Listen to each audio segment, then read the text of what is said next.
Pour ne rater aucune de nos vidéos, n'oubliez pas de vous abonner et d'activer la cloche. Salut à toutes et à tous et bienvenue sur le Média pour ce nouveau numéro de la chronique de Bellir, votre programme hebdomadaire consacré au regard affûté de Bellir Nabli sur l'actualité. Bellir Nabli est professeur des universités en droit public et cofondateur de Chronique, un collectif engagé dans le débat public. Une fois par semaine, il nous parle de politique nationale et internationale avec un fil rouge, le droit public, le droit international. Sert-il encore de boussole dans ce monde tourmenté? Chaque semaine, dans cette émission, vous aurez donc le droit à l'éclairage de Bellir Nabli. Au sommaire de ce nouveau numéro, faut-il se méfier de Bruno Retailleau? Après le succès électoral de Donald Trump aux États-Unis, la ligne conservatrice, voire identitaire, a le vent en poupe et son représentant le plus illustre dans notre gouvernement, c'est bien le ministre de l'Intérieur. Bruno Retailleau multiplie les sorties médiatiques et les polémiques dignes d'un pouvoir d'extrême droite. Il y a eu notamment la diffusion d'une info erronée dans l'affaire de la Rix de Poitiers pour justifier une politique ultra-sécuritaire contre ce qu'il appelle lui-même les narco-racailles. On se souvient également de l'attaque contre l'état de droit. On en parlera d'ailleurs avec Bellir. Comment et pourquoi l'un des principes les plus importants de la démocratie est aujourd'hui menacé par notre propre ministre de l'Intérieur. Et dans le prolongement de cette discussion, on élargira la focale à l'échelle internationale et on analysera avec Bellir Nabli la poussée des partis d'extrême droite en Europe et dans le monde.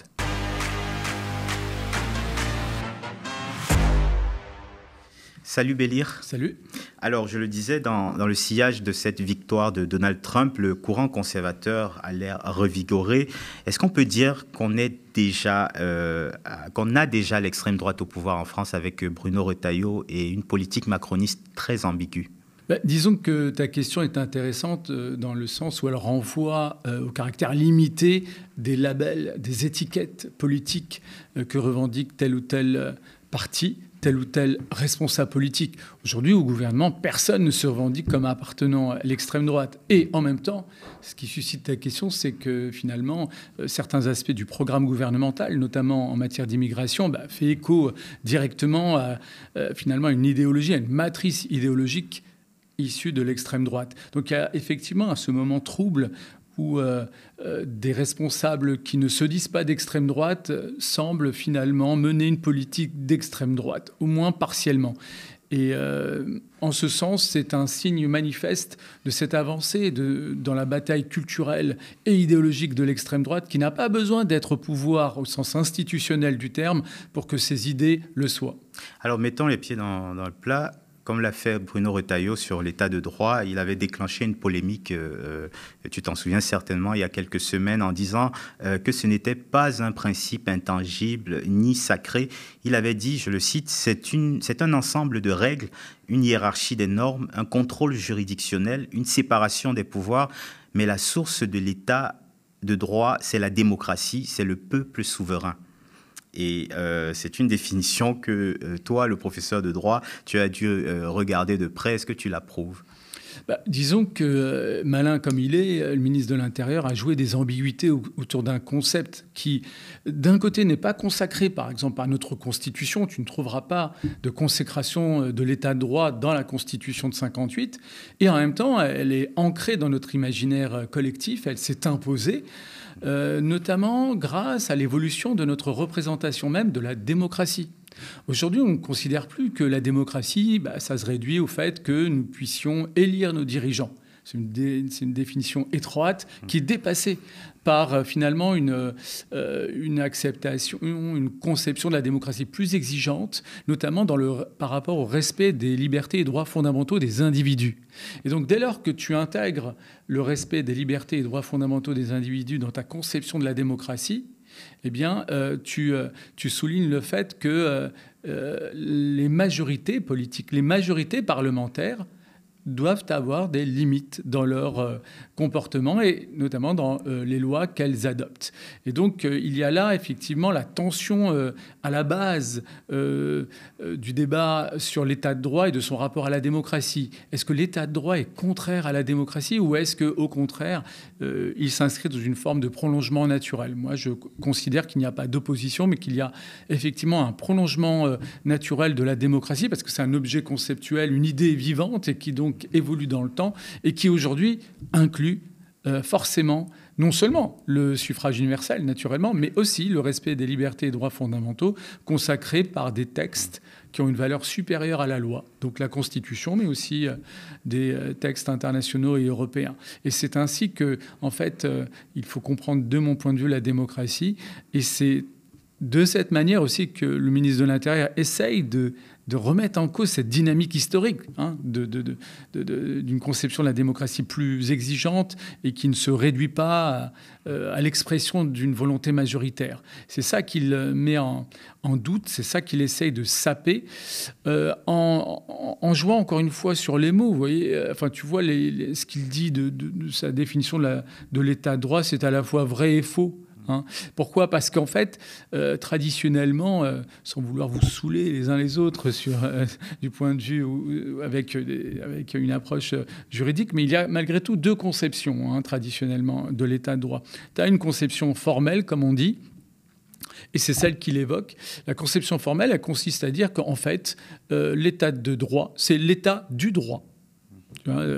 L'État tel qu'il existe, tel qu'il est reconnu par ce qu'on appelle le droit positif, celui que tu peux opposer devant un juge, bref, l'état du droit.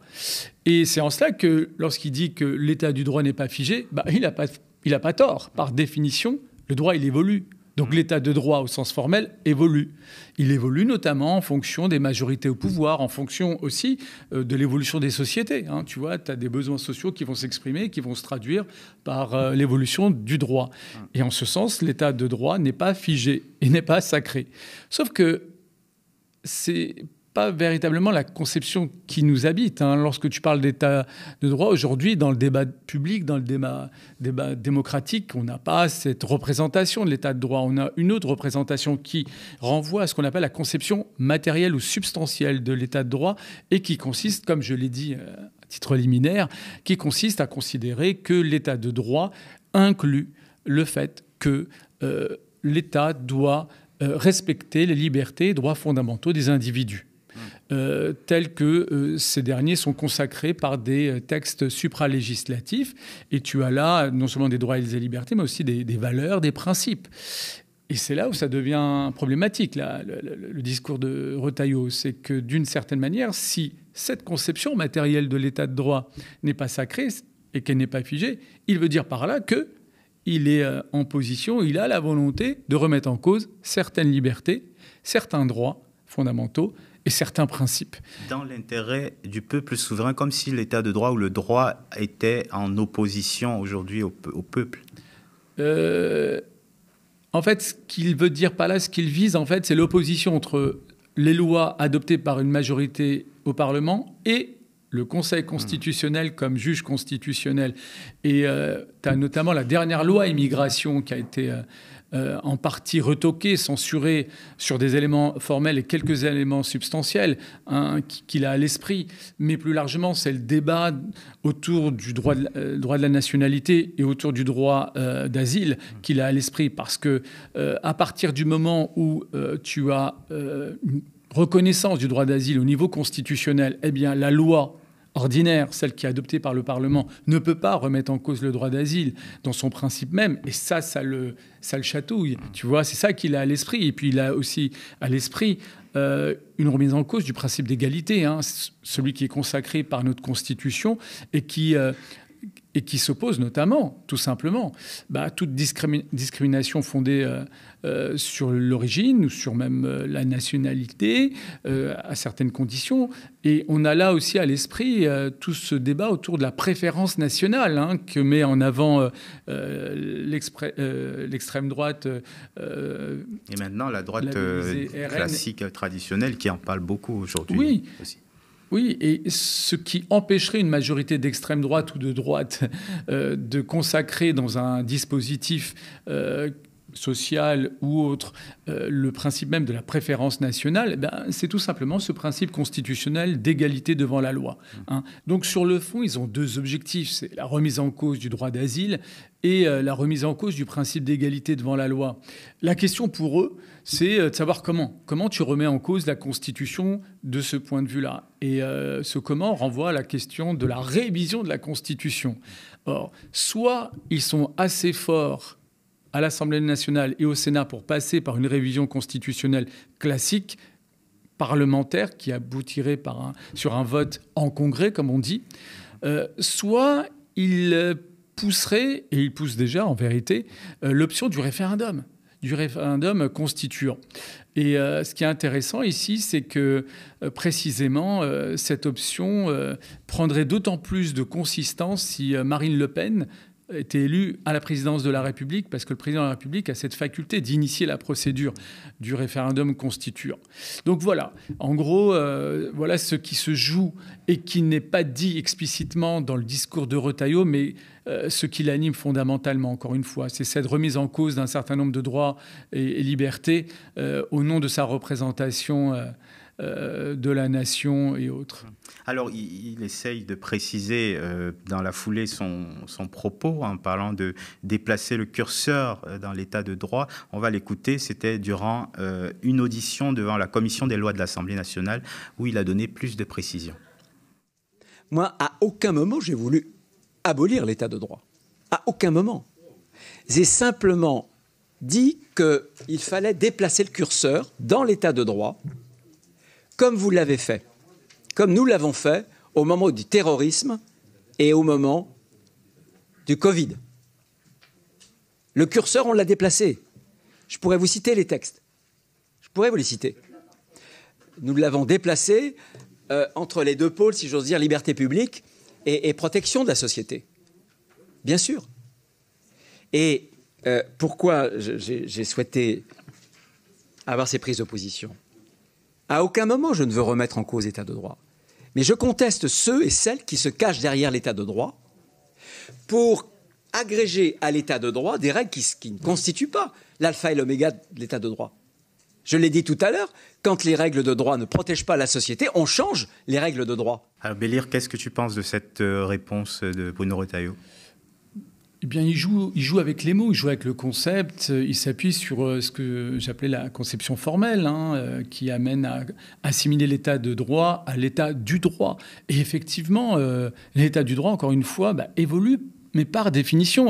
C'est pas parce que Retailleau le voudrait, parce que par définition, l'état du droit, et donc le droit positif, comme on dit, évolue dans le temps, en fonction de l'évolution de la société, en fonction des alternances politiques, etc. Donc il ne dit rien d'extraordinaire. Là où il est dangereux, c'est que dans sa démarche confusionniste, parce qu'en fait, il mobilise différents aspects du concept, on se demande s'il les maîtrise ou s'il joue, ou il essaie de manipuler finalement son auditoire. Là où il devient dangereux, c'est qu'il voudrait faire évoluer le curseur, mais en faisant référence à des régimes d'exception, en fait, lorsqu'il parle de la pandémie. Les règles qui ont été adoptées spécifiquement pour gérer cette période exceptionnelle relevaient précisément d'un régime d'exception et non pas d'un régime de droit commun. Et donc là, d'une certaine manière, il voudrait, si on le suit, d'une certaine manière, encore une fois, transformer certaines règles d'exception en règles de droit commun. Et on voit bien, très bien qu'il y a une volonté fondamentalement de transgresser certains principes, certains droits, ceux que j'ai rappelés, l'égalité devant la loi, le droit d'asile en particulier. Alors, sur cette critique-là de l'état de droit de Bruno Retailleau, on aurait pu penser que le ministre de l'Intérieur serait isolé dans sa famille politique et que cette famille politique dite républicaine, c'est d'ailleurs le nom du parti, allait peut-être se désolidariser, prendre de la distance. Mais 170 députés et sénateurs LR ont signé une tribune publiée dans Le Figaro dans laquelle ils apportaient leur soutien au ministre de l'Intérieur et affirmant qu'il est urgent de mettre fin, je les cite, à la montée continue de la violence et de le faire avec la plus grande fermeté. On n'a pas entendu de critique particulière de l'extrême droite, évidemment, qui doit certainement partager les réflexions de Bruno Retailleau. Qu'est-ce que cela traduit, selon toi ? C'est le symbole d'un milieu politique qui n'existe plus que par des coups d'éclat médiatique, comme ça, des positionnements sans véritable profondeur ? Ce que tu dis est certainement vrai, mais plus largement, je dirais, par rapport à l'exemple que tu donnes, c'est quand même le fait que les droites classiques, les droites traditionnelles dans le monde occidental, dans les démocraties occidentales, sont pratiquement aspiré par l'idéologie d'extrême droite. Tu as cet exemple-là où il y a un alignement par rapport à un discours manifestement inspiré par les idées d'extrême droite. Mais tu as un fait remarquable qui l'illustre dans notre actualité, c'est l'élection de Donald Trump. Mais Donald Trump, au-delà de sa personne, c'est le candidat du Parti républicain. Le vieux parti américain, certes conservateur, mais qui a une histoire équivoque, parce que c'était historiquement aussi le parti qui a lutté contre la ségrégation pour des raisons ou des causes qu'on peut discuter. Je pense à Lincoln en particulier.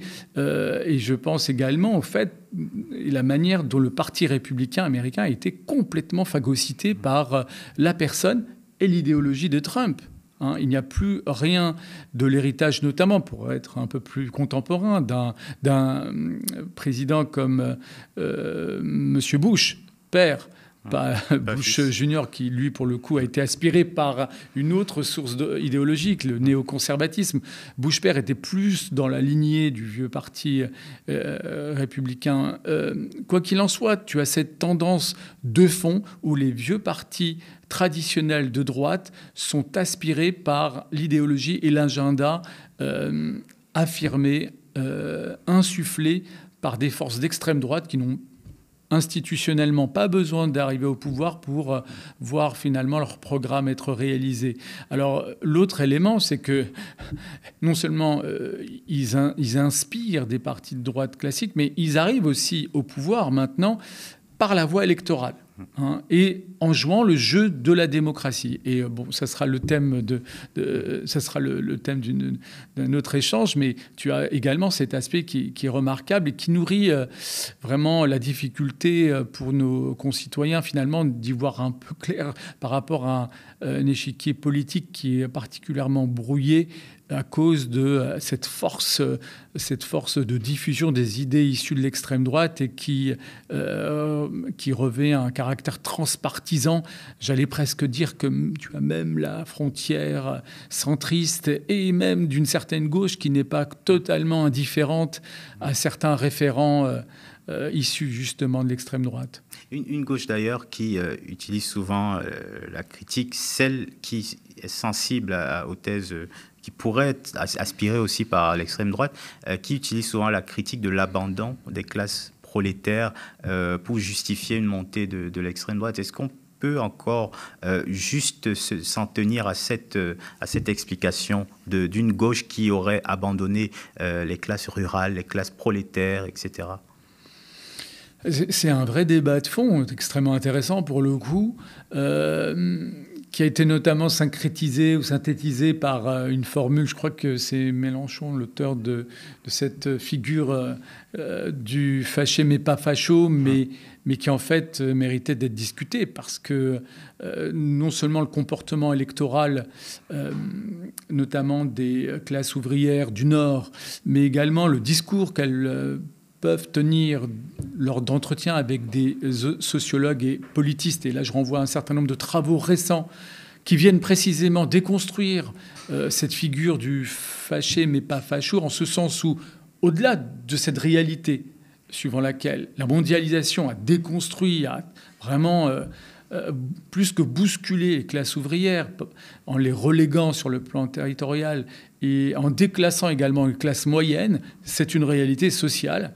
Mais en même temps, il y a une sensibilité assumée du discours xénophobe chez cette classe ouvrière qui vote Rassemblement national. Et là, c'est intéressant parce que ce comportement électoral permet aussi de différencier l'électorat RN de l'électorat d'une autre extrême droite, issue d'une autre tradition de l'extrême droite, celle qui vote Zemmour, qui est plus élitiste, qui se veut plus intellectuelle aussi. En tout cas, elle est socialement plus élitiste, elle est plus CSP+, comme on dit.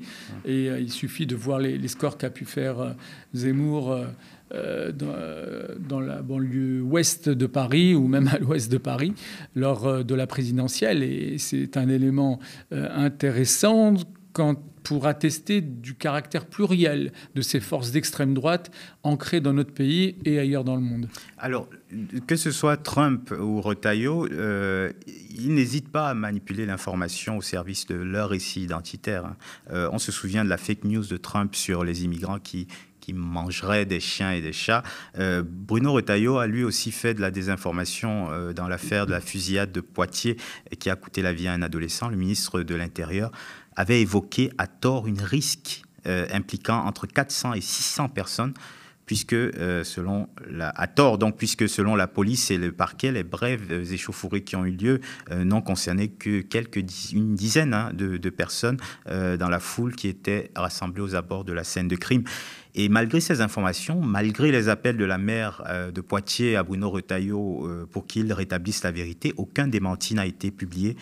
Retailleau dira même à propos de ce sujet que mon combat, je le cite, mon combat, ce n'est pas un combat statistique. Alors, ce n'est pas nouveau, Bélir, on constate que ces politiques réactionnaires ont souvent un problème avec la vérité et les faits. Oui, c'est clair, et peut-être que la nouveauté, c'est de l'assumer. C'est de l'assumer. Cette vérité alternative est devenue un credo pour ces forces réactionnaires, d'autant plus assumé que, d'une certaine manière, c'est Donald Trump, lors de sa première présidence, lors de sa première campagne présidentielle, en tout cas récente, qui a assumé finalement ce rapport plus qu'ambigu et équivoque par rapport à la vérité factuelle. Et aujourd'hui, on voit qu'elle fait des émules, cette démarche et cette manière de penser et de discourir chez nos propres responsables politiques qui se disent héritiers de la France des Lumières, de la raison, etc., alors qu'ils incarnent à travers leur discours une défiance par rapport à la raison et par rapport à précisément la philosophie des Lumières. Quoi qu'il en soit, ce qui est intéressant aussi, c'est que si ce discours politique de la vérité alternative, celle qui consiste notamment à diffuser des fake news sans être contredit, elle met en cause également la déontologie journalistique. Nos amis journalistes et les médias mainstream ne font pas assez leur travail, incontestablement, tant dans les interviews des politiques que dans leur capacité à vérifier, même a posteriori, leurs discours. Et là, c'est l'un des autres maux de notre démocratie contemporaine qui nourrit la montée en puissance des forces d'extrême droite, parce qu'elles n'ont pas de contre-discours ou de contre-pouvoir à la hauteur. D'ailleurs, puisque tu me lances là-dessus, j'allais y arriver, puisque la responsabilité médiatique dans la dédiabolisation, notamment du Rassemblement national, se pose énormément. On l'a vu là récemment avec Jordan Bardella, qui a sorti un nouveau livre, Ce que je cherche, qu'il a publié récemment. Et il y a eu énormément d'interrogations autour de la promotion de ce livre, notamment la RATP qui a décidé d'y mettre un frein.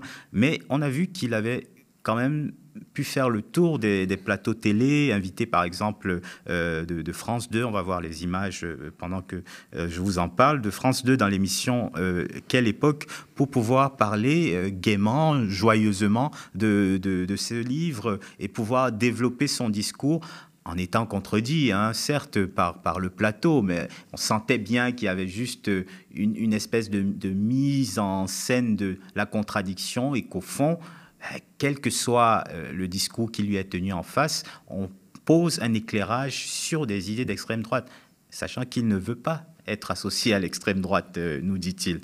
Inversion des valeurs. Alors, effectivement, il y a cette volonté de troubler le label, l'étiquette politique du RN. Mais je le rappelle, lorsqu'ils ont essayé de contester ce qualificatif d'extrême droite devant notamment le Conseil d'État, leur démarche a été rejetée. Et donc le qualificatif officiel tel que consacré par le ministère de l'Intérieur, puisque c'est lui qui tend à identifier ou à labelliser les forces politiques lors des élections, est confirmé. Et donc le RN est bel et bien un parti d'extrême droite, y compris officiellement et au-delà même finalement de la symbolique et de l'idéologie qu'il charrie. Et donc parallèlement, il y a une efficacité qui stratégiques de Jordan Bardella et de Marine Le Pen qui, incontestablement, ont réussi à aller au-delà, non pas des apparences, mais des étiquettes officielles et de l'histoire même du Rassemblement national, sa généalogie, notamment en imposant leur normalisation, tant en tant qu'acteurs politiques, mais également par rapport à leur discours. Et au-delà de ce qu'il a pu, enfin des propos qu'il peut tenir sur ce type de plateau, ce qui est remarquable aussi, c'est l'ambiance qui règne autour de lui, la même finalement que celle qui règne autour de Marine Le Pen lorsqu'elle est dans un débat. Et c'est vraiment la débanalisation. Elle ne porte pas qu'à l'endroit de leur discours.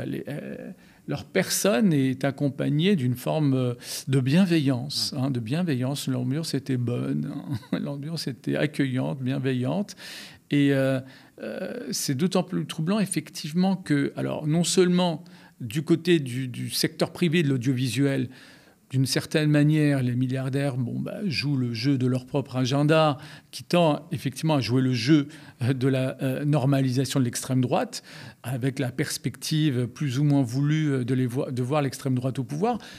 Mais du point de vue du service public, qui soit audiovisuel, là, pour le coup, la question est légitime. L'interrogation est légitime. A priori, le service public est porteur de valeurs, notamment en matière d'égalité et de non-discrimination, ce qui est frontalement contredit par la symbolique et le discours de l'extrême droite, et le fait non seulement de les inviter, mais de les inviter de manière aussi large et bienveillante, questionne sur le sens des responsabilités et de l'éthique, encore une fois, qui règne au sein de la direction de ce secteur, du service public de l'audiovisuel. Et pourtant, ce discours réactionnaire, il se retrouve effectivement dans le simple emploi de certains mots dans le lexique. On voit une forme de dérive, comme dans la déshumanisation de certaines catégories sociales, souvent les immigrés. Parfois, les jeunes de banlieue. Jeudi passé, par exemple, sur Sud Radio, Bruno Retailleau dit vouloir reciviliser les jeunes délinquants. Quand on voit la droite traditionnelle se confondre autant avec l'extrême droite, est-ce qu'on n'a pas échoué dans ce combat-là de la banalisation de l'extrême droite dans ce combat, quand on voit que ces mots comme reciviliser, en parlant de jeunes, sont employés par des tenants d'une droite qui était censée être républicaine? Oui, parce qu'il n'y a pas de contre-pouvoir à ce discours assez fort. L'opposition politique se fait timorer, en règle générale, dans la mesure où, par exemple, le combat antiraciste est comme passé de mode et comme s'il était ringard, alors qu'il est à la base, a priori, de la promesse républicaine et des fondamentaux de ce qu'on appelle la République. Et vous avez, outre le contre-pouvoir politique et institutionnel, un contre-pouvoir médiatique qui est faible face à ce type de discours, en ce sens où soit il le nourrit, soit il l'accompagne. Donc c'est effectivement problématique, et dès lors qu'il n'y a pas de contre-pouvoir, le pouvoir dominant, tel qu'il peut s'exprimer en ces termes, a l'impression d'être totalement désinhibé. Et c'est plus qu'une impression, il est totalement désinhibé et se sent libre de se laisser aller à toute dérive. Et l'expression de ces idées traverse évidemment jusque dans une partie de la population. On voit de plus en plus de manifestations fascistes dans les villes européennes, pas qu'en France, partout en Europe, aux États-Unis. Aux États-Unis, ce n'est pas nouveau, avec Trump par le passé. En France, d'ailleurs, à Tours, par exemple, samedi dernier, il y a eu cette déambulation qu'on va voir à l'image, déambulation fasciste dans la ville de Tours. Est-ce que c'est la suite logique de cette libération de la parole raciste? Les manifestations de mouvements ou de groupuscules d'extrême droite, ce n'est pas tout à fait nouveau. Ce qui est plus remarquable, c'est le contraste. C'est le contraste entre l'accompagnement policier, par exemple, la protection policière de ces manifestations, et de l'autre, soit l'interdiction, soit la répression des manifestations, soit sociales, soit de solidarité pour les Palestiniens. Et c'est ce contraste qui est tout à fait remarquable et saisissant. On se dit qu'effectivement, on vit un moment d'histoire de basculement liberticide où sont promues des valeurs xénophobes, autoritaires, contre précisément des valeurs de solidarité, d'égalité. Et c'est en cela que, effectivement, la thématique de l'état de droit est d'autant plus importante. Je vous donne un exemple. L'état de droit, concrètement, par exemple, c'est le fait que lorsque vous exercez non seulement vous avez des libertés, notamment la liberté de vous exprimer et donc de manifester, et que celle-ci n'est pas susceptible d'être réprimée, a priori. Et surtout, le fait de ne pas devoir être placé en garde à vue, tout simplement parce que vous exercez votre liberté d'expression.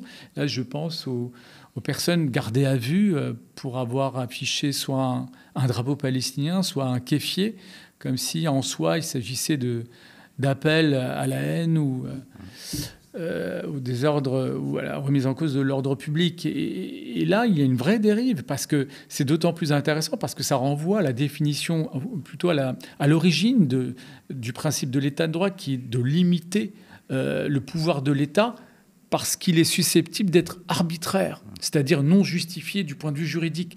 Or, qu'est-ce qu'on voit ? On voit des forces de l'ordre qui mettent en garde à vue et qui relâchent tout de suite parce qu'ils savent que c'est pas fondé. La garde à vue n'est pas fondée. Donc, mais on met quand même en garde à vue pour impressionner et empêcher, en tout cas, démotiver les personnes, les citoyens qui sont susceptibles d'exercer leurs droits et libertés. Alors, Bélir, avec cette montée de l'extrême droite à l'échelle internationale, du monde occidental du moins, comment le droit peut-il répondre ? Comment on peut mobiliser des outils du droit pour répondre à un courant qui se veut justement destructeur pour l'état de droit ? Alors là, justement, il ne faut pas idéaliser le droit. Le rapport entre nous, individus, entre la société et le droit, il est équivoque, il peut même être ambivalent. D'un côté, il est protecteur, notamment dans le cadre d'un état de droit au sens matériel, comme j'avais dit, c'est-à-dire au sein duquel des libertés et droits sont reconnus et protégés par la Constitution, par des sources supralégislatives. Et dans ce cas-là, les libertés et droits fondamentaux, comme on dit, sont protecteurs de notre personne face à un pouvoir qui pourrait apparaître comme liberticide, comme arbitraire. Donc c'est important, effectivement.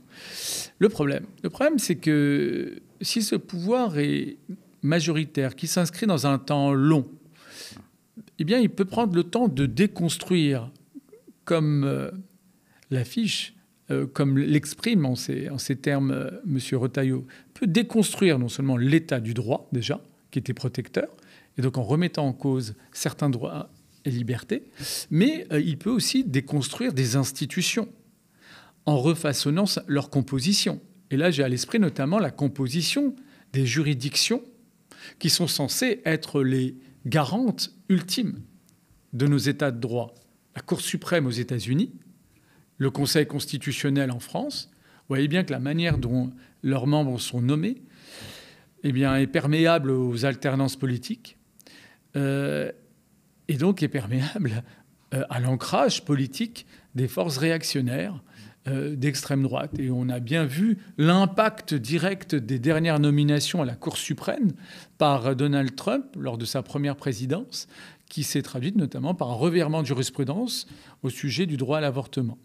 Donc il y a cet enjeu-là qui mérite réflexion aujourd'hui, puisque en France aussi, et le pouvoir politique, à travers ces trois figures que sont les autorités de saisine, les autorités de nomination au Conseil constitutionnel, président de la République, président de l'Assemblée nationale et président du Sénat, il y a là effectivement un risque, si l'extrême droite devait arriver au pouvoir et s'ancrer dans nos institutions, pour bouleverser la composition du Conseil constitutionnel et pour y nommer précisément des personnes porteuses des valeurs et principes de l'extrême droite et qui seraient sensibles finalement au discours de l'état de droit de M. Retailleau, tendant à vouloir faire évoluer le curseur, comme il dit, non pas cette fois-ci en révisant la Constitution, mais en révisant la jurisprudence du Conseil constitutionnel.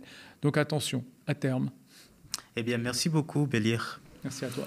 Et merci à vous d'avoir suivi cette émission. Vous êtes déjà plus de 64 700 à avoir signé notre pétition pour une répartition plus équitable et démocratique des fréquences TNT. Continuez à la signer, à la partager. Rendez-vous sur le www.tnt.lemediatv.fr. En attendant, nous avons une excellente nouvelle. Le média élargit sa diffusion et débarque sur la plateforme Molotov. Dès maintenant, vous pouvez regarder le média comme sur votre télé directement et gratuitement via leur application.